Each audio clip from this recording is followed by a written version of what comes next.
എൻ്റെ പേര് ശശിധരൻ നായർ. ഞാനും എൻ്റെ കുടുംബവും ബോംബെയിലായിരുന്നു. എൻ്റെ ഭാര്യയാണ്, അവളൊരു ക്രിസ്ത്യാനിയാണ്. ഞങ്ങൾക്ക് 2 മക്കളുണ്ട്, മൂത്തത് മോളും ഇളയത് മോനും. സത്യം പറഞ്ഞാൽ ഇത്രയും വലിയ ഒരു സദസ്സിൽ എനിക്ക് സാക്ഷ്യം പറയണമെന്ന് അത് ഒരിക്കലും ഞാൻ പ്രതീക്ഷിച്ചതല്ല, ഈ അനുഗ്രഹം. അപ്പോൾ ഏറ്റവും വലിയ കാര്യം പറയാനുള്ളതെന്ന് പറഞ്ഞാൽ, ബോംബെ വെച്ചിട്ട് ഞാൻ അമ്മ മാതാവിൻ്റെ പള്ളിയിൽ പോകുമായിരുന്നു, മായും പള്ളിയിൽ പോകുമായിരുന്നു. എനിക്ക് വലിയ വിശ്വാസം ഉണ്ടായിരുന്നു. പക്ഷേ എന്നാലും എൻ്റെ ഭാര്യ എന്നോട് പറഞ്ഞു, നിങ്ങൾ ക്രിസ്ത്യാനിയിലോട്ട് പോരും. പക്ഷേ ഞാൻ അന്നൊന്നും ദൈവത്തെ അത്ര അടുത്തറിഞ്ഞില്ലായിരുന്നു. പക്ഷേ ബോംബെയിലുള്ളപ്പം എൻ്റെ ശരീരത്തിൽ നിന്ന് ബ്ലഡ് ഊസാവുമായിരുന്നു. 1 വർഷം മുമ്പ് ബ്ലഡ് എങ്ങനെയോ ലീക്ക് ആവുന്നുണ്ട്, അത് അറിയുന്നില്ല. ഡോക്ടറെ കൊണ്ട് നോക്കി, പല സ്പെഷ്യലിസ്റ്റുമായിട്ട് നോക്കി, അവർക്കൊന്നും മനസ്സിലാവുന്നില്ലായിരുന്നു. അങ്ങനെ ഞാൻ ഒരു ഇതിൽ നാട്ടിൽ വന്നിട്ട് കിംസിൽ വന്നിട്ട് ചെക്ക് ചെയ്തപ്പം, എൻഡോസ്കോപ്പി ചെയ്തപ്പോഴത്തേക്കും ആമാശയത്തിൽ ചെറിയൊരു മുഴ. അപ്പോൾ അതെന്നോട് പറഞ്ഞു, അത് ബയോപ്സി അയച്ചു. നോക്കിയപ്പോഴത്തേക്കും അത് പോസിറ്റീവാണ്, ക്യാൻസറാണ്. അപ്പോൾ എന്നോട് പറഞ്ഞു, പോയിട്ട് നല്ല ഡോക്ടറെ കൊണ്ട് സർജറി ചെയ്യണം. അങ്ങനെ ഞാൻ കാരിത്താസിൽ ജോജോ ഡോക്ടറുടെ അടുത്ത് വന്നു. ആ ഡോക്ടർ വളരെ നല്ല ഡോക്ടറാണ്. ഓപ്പറേഷൻ്റെ സമയത്ത് എൻ്റെ കൊച്ചുമോൾ എനിക്കൊരു കൊന്ത തന്നു. പറഞ്ഞു, അപ്പൂപ്പ ഓപ്പറേഷൻ പോകുന്നതിന് മുമ്പ് ഈ കൊന്ത പിടിച്ച് പ്രാർത്ഥിക്കണം. അപ്പോൾ അവിടെ ഞാൻ ഉള്ള റൂമിൽ തന്നെ അമ്മ മാതാവിൻ്റെ ഫോട്ടോയുണ്ട്, പിതാവിൻ്റെ ഫോട്ടോ ഉണ്ട്. ഞാൻ കുറേ മനം നൊന്ത് പ്രാർത്ഥിച്ചു, ദൈവമേ എന്നെ രക്ഷിക്കണേ. ഞാൻ ഓപ്പറേഷൻ തിയേറ്ററിൻ്റെ വെളിയിൽ കടന്നു.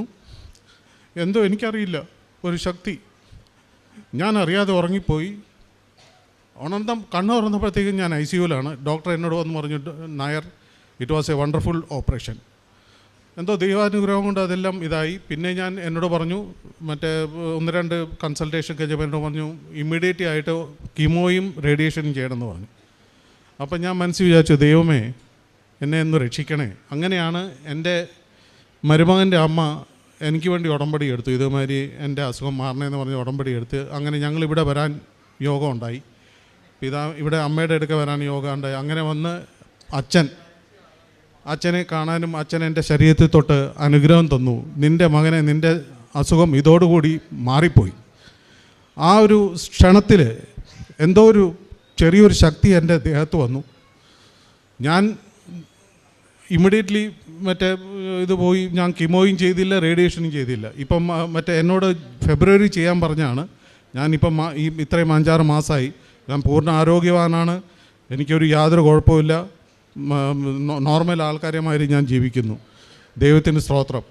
ഞാൻ വളരെ വളരെ വളരെ ഇത് ആഗ്രഹിച്ചാണ് ഇങ്ങനെ ഒരു സാക്ഷ്യം. എൻ്റെ ദൈവമേ, എനിക്ക് ഒരു അവസരം ഉണ്ടാക്കി തരൂ, ഈ എല്ലാവരുടെ മുമ്പിൽ എനിക്ക് സാക്ഷ്യം പറയണം. അതേമാതിരി എൻ്റെ മക്കളുടെ കാര്യം, എൻ്റെ മോൻ്റെ PR വിസയ്ക്ക് വേണ്ടി ഞങ്ങൾ കുറേ പ്രാർത്ഥിച്ചു. അവൻ കുറേ സ്ട്രഗിൾ ചെയ്യുന്നുണ്ടായിരുന്നു.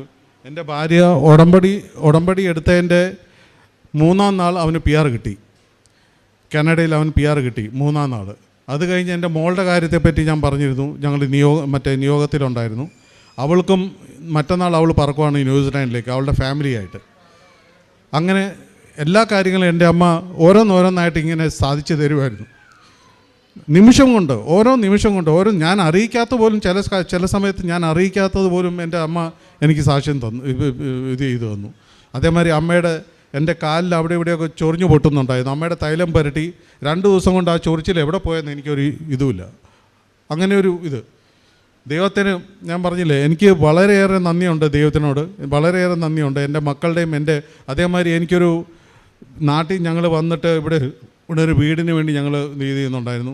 എങ്ങനെയോ ദൈവം അതിനൊരു വഴിയൊരുക്കി എനിക്കൊരു ഇത് കൊണ്ട് തന്നു.